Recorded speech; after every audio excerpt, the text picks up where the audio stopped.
వేదావతి నర్మదా దగ్గరికి వచ్చి, "ఈరోజు నాకు చాలా సంతోషంగా ఉందే" అని చెప్పేసైతే గెంతులు వేస్తూ ఉంటుంది. అది చూసి అక్కడ ఉన్న నర్మదా అయితే చాలా సంతోషిస్తూ ఉంటుంది. ఇంతలో అక్కడ ఉన్న వేదావతి మాత్రం వాడు ఎంత చక్కగా వివరించాడే, అందరికీ బాగా అర్థమయ్యే విధంగా చెప్పాడు, అందరం నమ్మే విధంగా చెప్పాడే అని చెప్పేసైతే అంటూ ఉంటుంది. ఆ మాటలు వినగానే అక్కడ ఉన్న నర్మదా అయితే, "అవునత్తయ్య, మీరు చెప్తుంది కూడా నిజమే. ప్రేమను ఈ గండంలో నుండి బయటకెక్కించాడు" అని చెప్పేసైతే అంటూ ఉంటుంది. ఆ మాటలు వినగానే అక్కడ ఉన్న వేదావతి అయితే, "అవును, నా కొడుకు ప్రేమను కూడా ప్రేమిస్తున్నట్లుగా నాకు అనిపిస్తుంది. వాళ్ళిద్దరిని చూస్తే చాలా చుక్కనైన జంటలాగా అనిపిస్తుందే" అని చెప్పేసైతే అంటూ ఉంటుంది. ఆ మాటలు వినగానే అక్కడ ఉన్న నర్మద అయితే, "అవునత్తయ్య, వాళ్ళిద్దరూ made for each other, soulmates కూడా" అని చెప్పేసైతే అంటూ ఉంటుంది. "వాళ్ళిద్దరూ ఇలా కలిసిపోవడమే కదా మనకు కావాలి. అనుకోకుండా మీరైతే పెళ్లి జరిపించారు. కానీ వాళ్ళిద్దరి మధ్యన ఎటువంటి ప్రేమ లేదనే మనం అనుకున్నాము. కానీ రాను రాను వాళ్ళిద్దరి మధ్య కూడా చాలా ఎక్కువ ప్రేమగా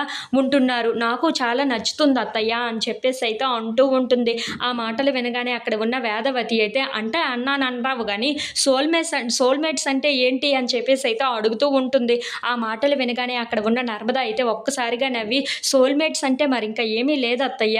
వాళ్ళకి ఇష్టం లేకున్నా వాళ్ళ మనసులు కలిసిపోతే దాన్నే సోల్‌మేట్స్ అంటారు" అని చెప్పేసైతే అంటూ ఉంటుంది. ఆ మాటలు వినగానే అక్కడ ఉన్న వేదవతి అయితే చాలా సంతోషించి, "అవునే, వాళ్ళిద్దరూ ఇలా కలిసిపోవడం నాకు చాలా సంతోషంగా ఉంది. వాళ్ళిద్దరికీ ఇష్టం లేకుండా పెళ్లి చేశాను అని చెప్పి నాకు ఎప్పుడూ గిల్టీగా అనిపించేది. కానీ ఇప్పుడు అలా ఏమీ లేదు. వాళ్ళిద్దరూ చాలా ప్రేమగా ఉంటున్నారని నాకు ధీరజ్ మాటల్లో అర్థమైంది. ప్రేమ చూపుల్లో అర్థమయింది" అని చెప్పేసైతే అంటూ చాలా సంతోషిస్తూ ఉంటుంది. ఆ మాటలు విని అక్కడ ఉన్న నర్మద కూడా, "అవునత్తయ్య, మీరు చెప్తుందంతా కరెక్టే" అని చెప్పేసైతే అంటూ ఉంటుంది. ఇంతలో అక్కడ ఉన్న వేదావతి మాత్రం, "ఇక వాళ్ళిద్దరిని విడగొట్టే వాళ్ళే ఎవరూ లేరు. వాళ్ళిద్దరూ చాలా ప్రేమగా ఉంటారు అని నాకు బాగా అనిపిస్తుంది. ఏయ్" అని చెప్పేసైతే గెంతులు వేస్తూ ఉంటుంది.